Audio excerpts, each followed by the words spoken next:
topics and opinions expressed in the following show are solely those of the hosts and their guests and not those of W4CY Radio, its employees, or affiliates. We make no recommendations or endorsements for radio show programs, services, or products mentioned on air or on our web. No liability, explicit or implied, shall be extended to W4CY Radio or its employees or affiliates. Any questions or comments should be directed to those show hosts. Thank you for choosing W4CY Radio.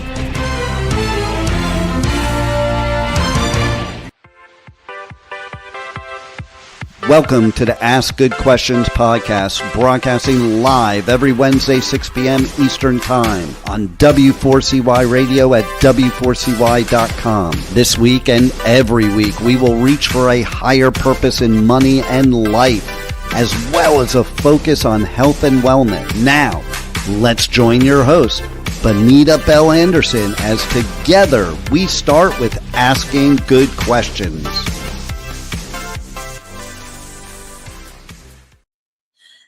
Welcome to the Ask Good Questions podcast. Thank you so much for joining me today. My name is Bonita Bell Anderson. I'm your host.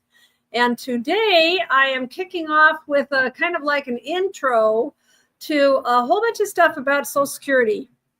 We have got a lot of things that have happened recently. And so today I'm giving you a little taste of some of the things that you need to be thinking about. And I also am offering a complimentary analysis PDF that is sent to you. So that's why my email is there on the screen.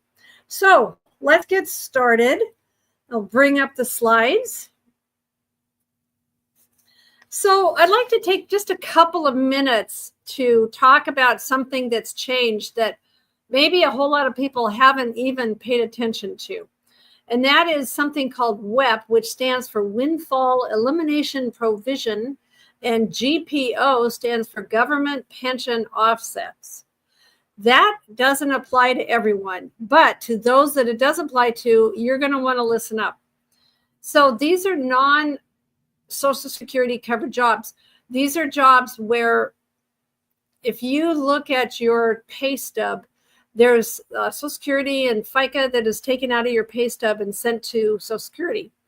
Well, in those jobs, you're not paying into Social Security because the intention is that you're going to be getting a pension from your employer.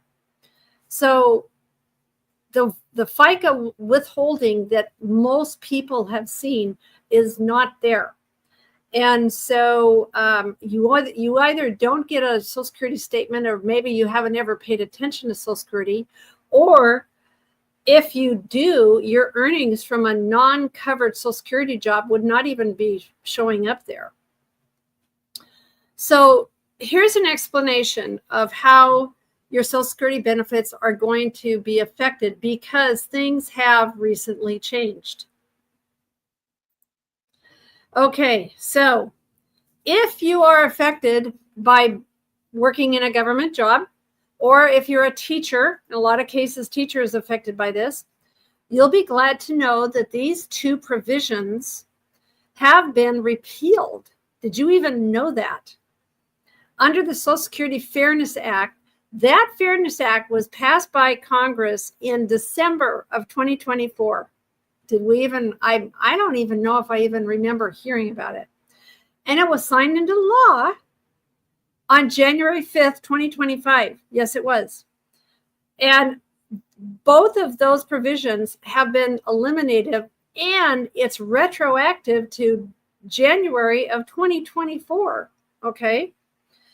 So those benefit reductions, because you worked for the government or you were a teacher, those reductions have been in place for decades as a cost-cutting measure for Social Security. But it's now canceled for what Congress deemed fairness reasons. That there was a certain amount of controversy over this, and some people still think it's not fair for people who didn't fully pay into Social Security to get full benefits. So rather than do the math that would be required for complete fairness and surgically tweaking the provisions, Congress just simply canceled them. The cost is expected to run around $195 billion and cause the trust fund to exhaust about 6 months earlier than current projections. So we're going to be talking more about that. I'm going to be doing something on Social Security the first Wednesday of the next 3 months. So hopefully this will all distill as we go along. So in any case, the debate is over and the Social Security Fairness Act has become law. So if you are entitled to a benefit, if you're entitled to a benefit, then you're going to want to listen up. So if you ever worked in a job that didn't collect Social Security taxes, then this new law is going to be good news for you. It may affect you in one of two ways, or it's potential that it could affect you for both ways. First, if in addition to your non-covered job, you worked long enough in a Social Security covered job to qualify for Social Security benefits on your own earnings record, before the law was passed, you would have seen your benefit reduced by as much as like $600 due to the Windfall Elimination Provision, or WEP. That reduction is now eliminated retroactive to January 2024. Or maybe you qualify for a spousal or a survivor benefit as a result of being married to someone who receives Social Security, retirement, or disability benefits. There are three possible solutions and situations here. One, you are currently married and your own Social Security benefit, if you even qualify for one, is less than half of your spouse's benefit. Two, you were married over 10 years and are currently divorced, and your own Social Security benefit is less than half of your former spouse's benefit. Or three, your spouse died during your marriage or after your marriage or after your divorce if you were married for 10 years or more. And you qualify for a survivor benefit based on your deceased spouse's or ex-spouse's work record. Before the law was passed, you might have been eligible for a spousal or a survivor benefit, but it would have been reduced by 2/3 of your pension amount under the government pension offset, or GPO. So in many cases, this would have reduced the benefit to nothing. You wouldn't have had anything. Now you can receive the full benefit without regard for your pension. So it's a little bit crazy, isn't it? So it's been instructed to remove. So what's interesting about Social Security is they've been instructed to remove all WEP and GPO reductions retroactive to January 2025. If you've seen that, and maybe you had, what in the world is going on there? It's supposed to be automatic, but I wouldn't trust it. I would, if you are becoming aware of this, I would go check. You may need to take some action. It should be automatic, but we're talking about the government here. So if it was reduced, then their automatic systems will refigure your benefit, pay you retroactive benefits, remember, January 2024, and pay you a higher amount going forward. So this could have a huge impact if this is your situation.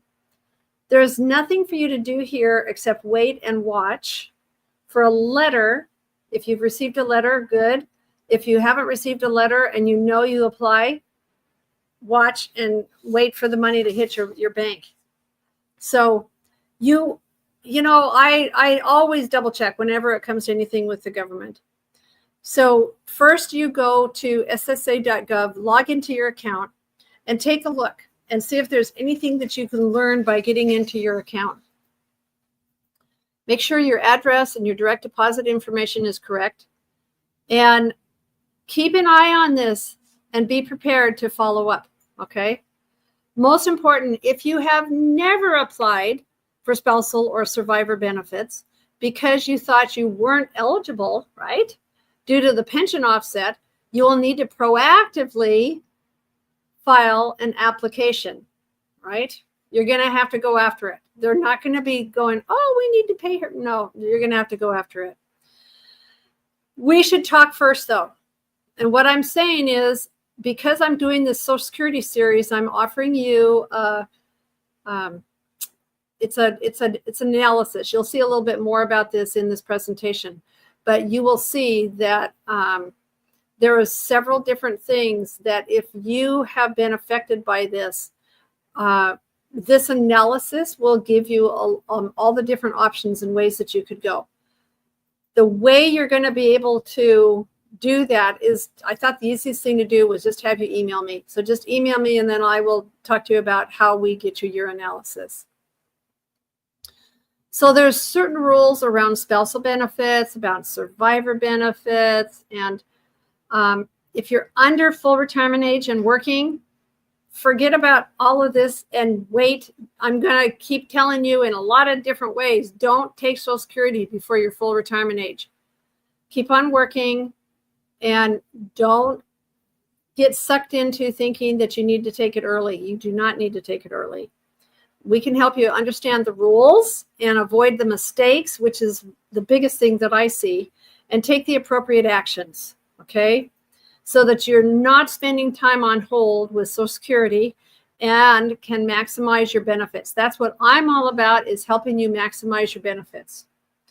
So the repeal of the WEP and the GPO may serve as a reminder to all of us, though, to check our Social Security and get a claiming analysis done if we're close to claiming age. So I welcome your questions about that. All right. So we're going to go into these things that I've been talking about. We're going to have a little discussion today about claiming strategies. So this is it's really a relatively short presentation, but this is super important. This is all about your retirement money and how you're going to set yourself up financially. So make sure that you pay attention and write down the things that you need to ask me, and then you can email me and we can talk further about your own specific situation. So here's basic rule number 1. The first and most important thing to understand is that monthly benefits rise with claiming age. In other words, the longer you wait to file for Social Security, the higher your benefit. Okay? It just is, that's just math. I'm just telling you, wait. So to illustrate this, we need to cover just a little bit of background so that I make sure you're with me. So the first thing is a couple of definitions. Primary insurance amount is PIA. You're going to hear me talk about PIA. That is your base monthly benefit. It's calculated actually at age 62. They take your highest 35 years of working. Now, like in my case, my first husband, we were in the military. We were in Germany for 4 years. Loved it. But I didn't work. And we had little kids. And during those years while we had babies, I have a lot of zeros on my earnings record. So it's based on your highest 35 years of earnings. And it's the amount you will receive if you file for Social Security at your full retirement age, which I'll talk about next, all right? So during this presentation, we're not going to talk about how PIA is calculated, but it's important to know that it's based on your earnings record. And if you earn the Social Security maximum every year for 35 years, you would qualify for the maximum PIA, or primary insurance amount, which is, did you know there's a number? $4,020.90 for those turning 62 in 2025. If you worked less than 35 years, or if you had several low earning years, you may still have an opportunity to increase your Social Security benefit by working longer, yes, working longer, and earning more. But our focus here is on what age you're going to claim. All right. So let's keep going. All right. This is another really important definition, full retirement age. It's not necessarily the age you plan to retire. It's the age at which you can claim full unreduced Social Security benefits. This used to be 65 for everyone, but now a higher age is being phased in as a result of the 1983 amendments. And for everyone born between 43 and 54, it's 66. But then you can see 55 is 66 and 2 months, 56 is 66 and 4. And anyone 1960 and later is 67. I think this is one of those things that as they talk about how to lock in Social Security for the long term, I think there's a potential for this full retirement age to be going to 70. But that's another podcast in a couple of months. So full retirement age is probably for you going to be 67 right now. So we saw that the maximum earner who turns 62 in 2025 could have a PIA of $4,020.90. That's the amount that he or she would receive if they filed for Social Security at their full retirement age. So anytime you file before your full retirement age, it's going to be reduced. Your benefit will be less than the PIA, and this is called an actuarial reduction. And if you wait, if you say, oh, Bonnie's really telling me to do something smart here, you're going to get delayed credits. Okay? The important thing to understand about reductions and credits is that they have been carefully worked out by Social Security actuaries. They know that some people are going to live a long time. They know that some people are going to die prematurely. It doesn't matter to them when people file and how much of a reduction or a credit they get. They don't care. But it's very important for you because the age you file determines your permanent monthly benefit.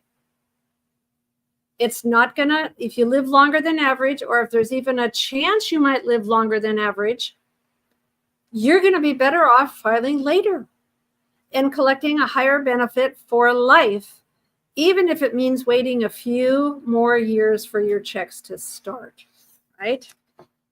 So I can't emphasize this enough.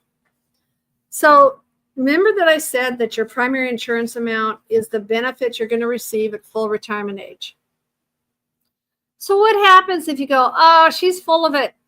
If you apply for, at 62, it's going to be reduced. And you're going to receive a percentage. So if your full retirement age is 66 and you apply at 62, you're going to receive 75% of what the amount would have been at your full retirement age. And you can see if your full retirement age is 67, it would have been 70%. So you can see the differences and how much of a percentage of that amount you get. But that is going to be locked in. You can stop it and get the money and send the money back to them, but that's only the first year. Once it's gone past a full year of them paying you, you are locked in for life. Okay? Well, what if you wait, right? So you're going to earn what they call delayed credits. It's 8% a year. So if your full retirement age is 67, then you can see if you wait until 70, you're going to get 24% more than the full retirement age amount of the, whatever it is at your age 67. So it's going to, if you even think you have any kind of a chance of living into your 80s or into your 90s, then it makes all kinds of sense to wait until age 70 to get it. So cost of living, this is just math. So the age at which you claim Social Security determines your permanent monthly benefit. However, in any year there's inflation, your benefit gets a cost of living adjustment. So the 2025, adjustment was 2.5%. 2.5%. This has gone up and down through the years. Historically, they use 2.4% to do their calculations for like the next 75 years. Now, the COLA is applied to the benefit to the amount. The higher the benefit, the higher the COLA will be. It's just math. And it applies the benefits you haven't claimed yet. So once your PIA is calculated at age 62, it's going to rise each year with the cost of living adjustment, even if you delay claiming till age 70. So you're not going to lose your cost of living increases. The upshot is that between delayed credits and cost of living adjustments, the advantage to delaying claiming is greater than most people have any idea about. This is why it's so important. So,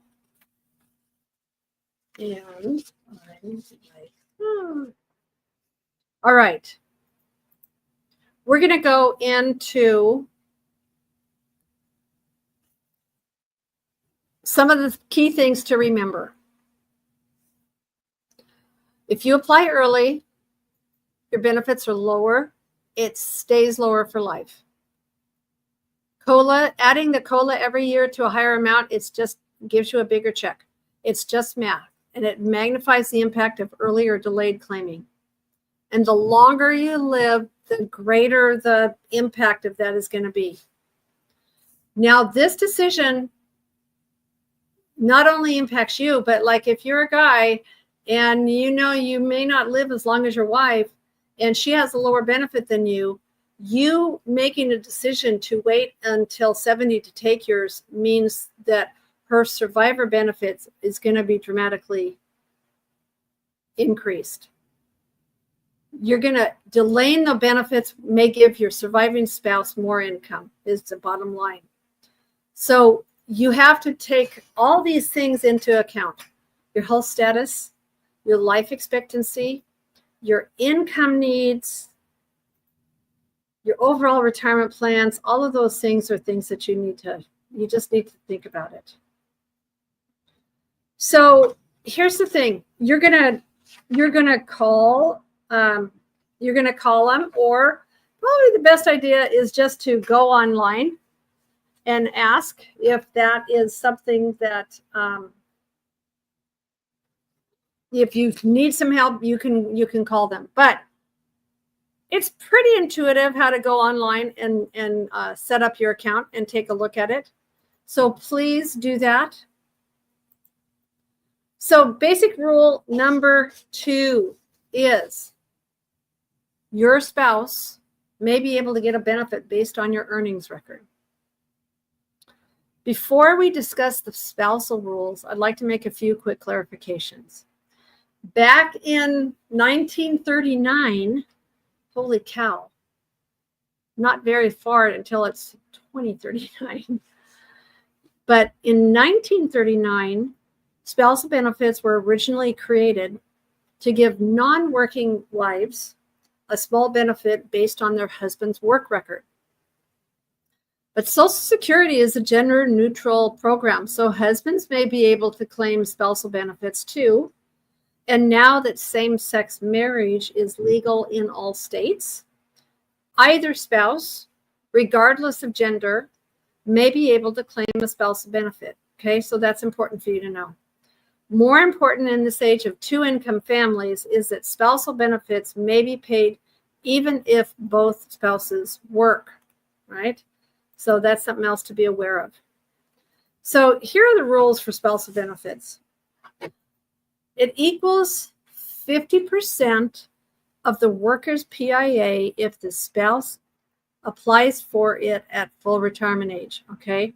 So the lower earning spouse can't get it unless the higher earning spouse has applied.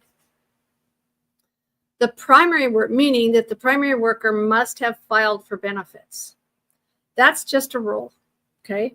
So in order for Jill to claim a spousal benefit based on Jack's work record, Jack must have filed for his own Social Security benefit. That rule comes into play when we talk about claiming strategies, and it can trip you up if you are not careful.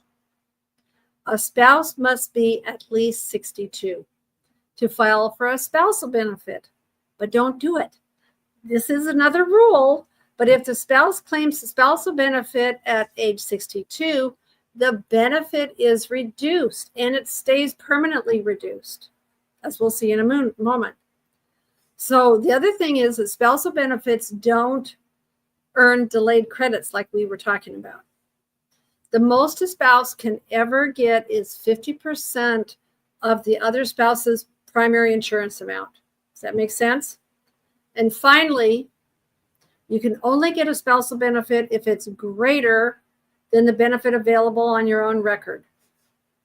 I'm going to show you a couple of examples of how that works. Your spouse's PIA has to be more than 50% higher than your own.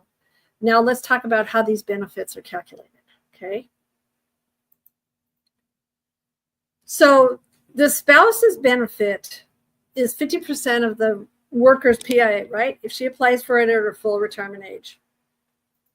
So if Jack's PIA is 2,000 and Jill's PIA is 800, and if she applies for Social Security at her full retirement age, her benefit will equal 50% of Jack's, or 1,000.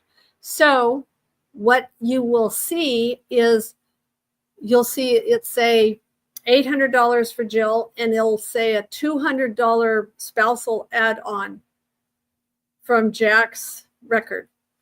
So the end result is that she will have a $1,000 benefit.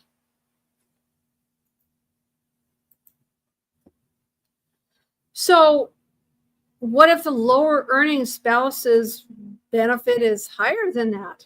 Well, if it's more than half, like in this case, if Jack's is 2,000 but hers is 1,500, well, then that means she's going to be paid her own benefit and she's not going to receive a spousal benefit. Okay?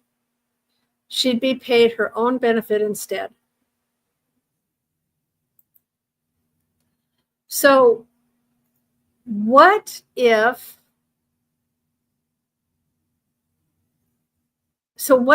they, but when the lower earning spouse's PIA is more than 50%, both spouses delay to age 70, that can maximize the benefits of both of them. And, you know, somebody's going to die along the way. You don't know who's going to go first, but maximizing lifetime benefits over the long term is going to benefit for sure the survivor. So here's another example. So this software that I've told you about that gives you an analysis identifies several claiming strategies. So if they both claim early, if they just not listening to me and they both claim as soon as possible at age 62, they're not going to get the benefit that they could out of this whole thing. What should they do? So you can see that it may be a little bit too small, but I'll just tell you that this is a page from that software that I use that analyzes when you should do things. The first scenario is both claim early, and it gives you a lifetime benefit. Then the next one is both claim at full retirement age. Then the next way of looking at it is John claims later and she claims early. And then the next one is John claims later and she claims at her full retirement age.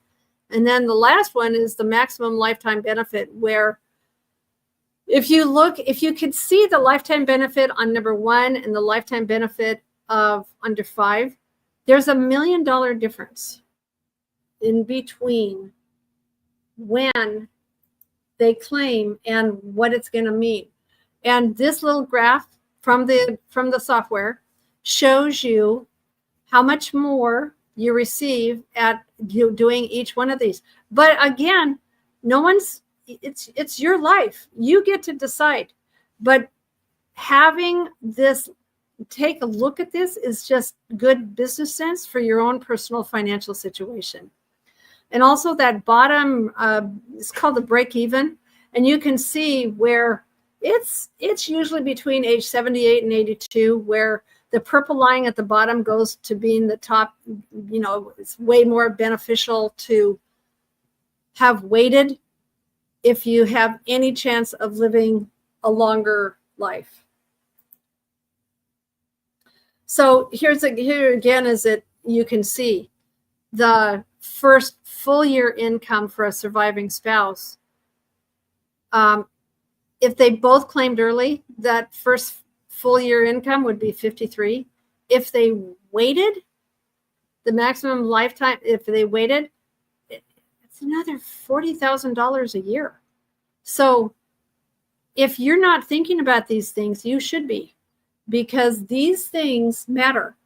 And it matters, and it's especially going to matter if you die first and your surviving spouse is going to receive the larger benefit. Her own smaller benefit's going to go away.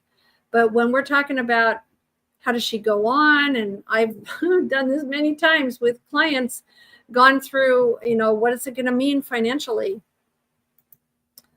So here's another one. Now, this is Mike and Mary. This is another example. So in scenario one, they both claim Mike's PIA is 36, hers is 800. What should they do? Well, when he claims his benefit, you can see that it should be kind of a no-brainer that they would wait. But you can see at a glance that scenarios 2 and 3 pay the most in lifetime benefits. Mary's claiming at 62 versus 67 doesn't make very much of a difference in the long run. So she might want to go ahead and get her benefits started early at 62. So sometimes it makes sense, but you need to look at the numbers in order to know. When Mike claims at 70, she can add on her spousal benefit, and you can see that it does not make sense for Mike to claim his benefit early, even though it means Mary must wait a few years for her spousal benefit. And of course, by maximizing his benefit, Mike is providing Mary with more survivor income in case he dies first, right? So this is just another way of looking at it and seeing how much more by waiting that they would receive. Okay, let's go into basic rule number 3. A divorced person may be able to receive spousal benefits based on an ex-spouse's work record. Did you know that? Did you know? Do you know? I mean, there's a lot of feelings that come up. I have seen it in the classes I've done with someone who's married to a second wife and finding out that an ex-spouse could get benefits. People think, your benefit is going to be reduced. No, it's not. But the rules for divorcees are similar to the ones for married couples. There's just a few additional restrictions. So one is the marriage had to last at least 10 years. The person receiving divorce spouse benefit currently needs to be unmarried. The ex-spouse has to be at least 62. And if the divorce was more than 2 years ago, the ex-spouse doesn't need to have filed for benefits. Now, remember, all of these different ways of doing it, you're still going to want to wait, because I can show you how the numbers work out. But those are the rules for the spousal benefits. Okay. Also, another funny thing about this is that more than one ex-spouse can receive benefits on the same worker's record. You might have a guy that's been married 2 or 3 times. Well, he could have, but there's potential for more than one ex-spouse to receive something on his record. What you need to remember before you get upset is that benefits paid to one ex-spouse don't affect those paid to the worker, the current spouse, or other ex-spouses. So you have to show a divorce decree, okay? You have to show a divorce decree in order to apply for this. And those benefits stop if you get remarried, okay? So here's number 4.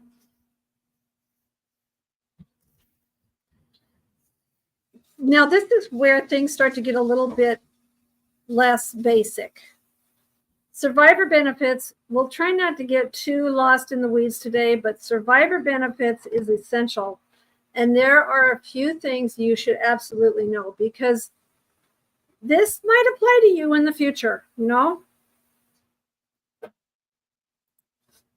So, eligibility for survivor benefits. In order for a surviving spouse to receive survivor benefits, the marriage must have lasted at least 9 months, except in the case of an accident, okay? To start the benefits, the survivor must be at least 60. Now, there's going to be reductions, or 50 if they're disabled. However, if the widow or widower applies before full retirement age, that benefit, again, is going to be reduced, as it is for regular retirement benefits. Some of the same principles that go into deciding when to apply for regular retirement benefits also apply to survivor benefits, okay?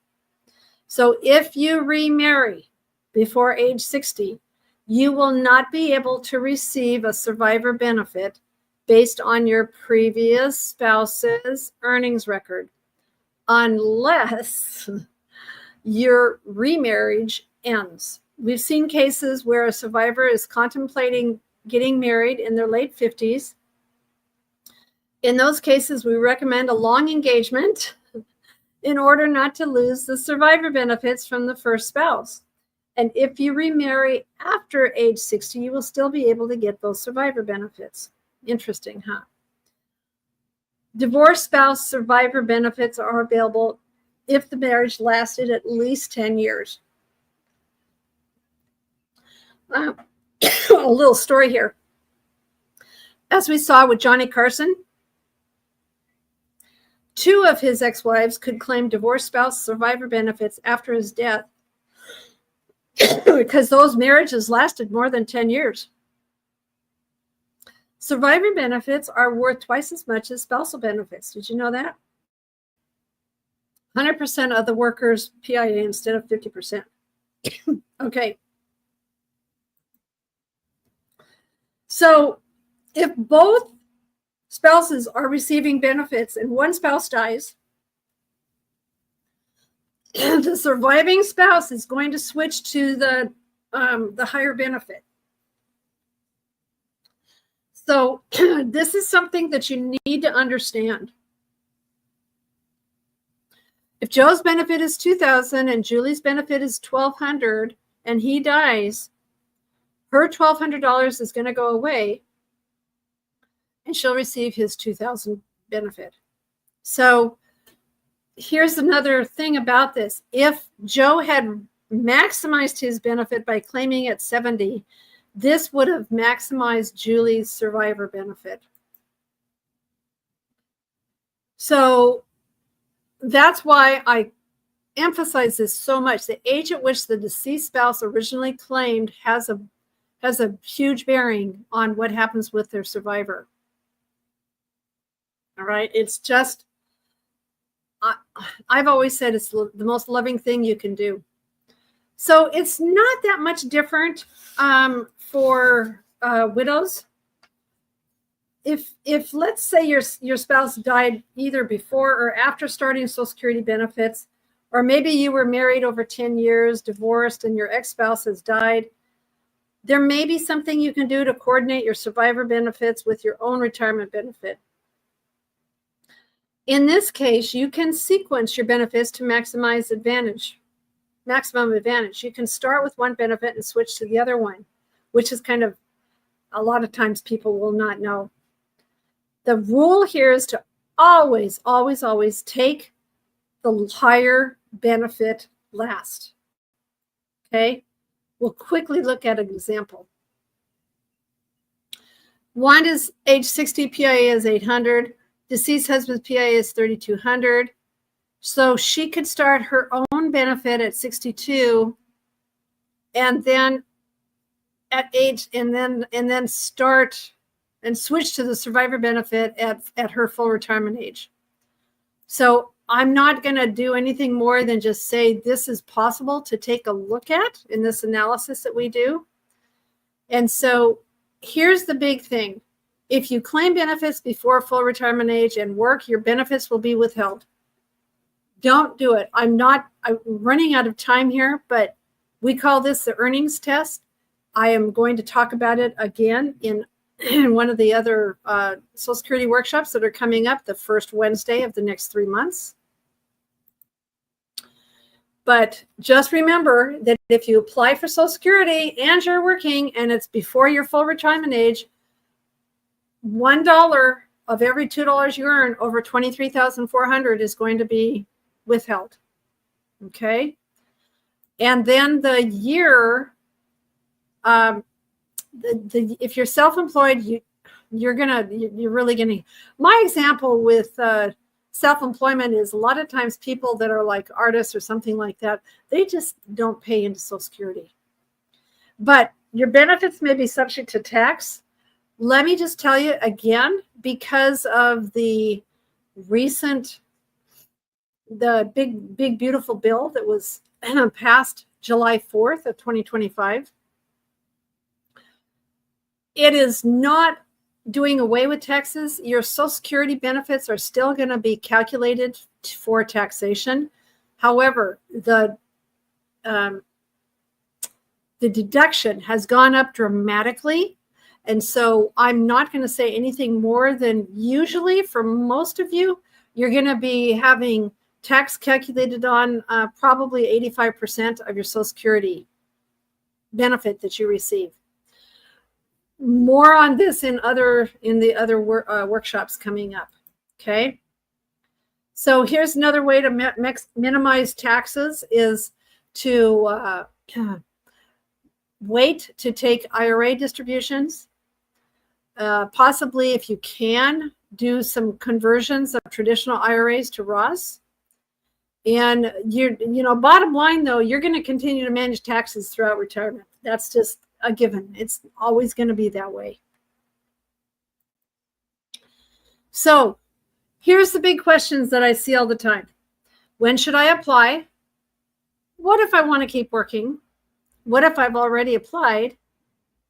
How much will my benefit be? How can I coordinate spousal benefits?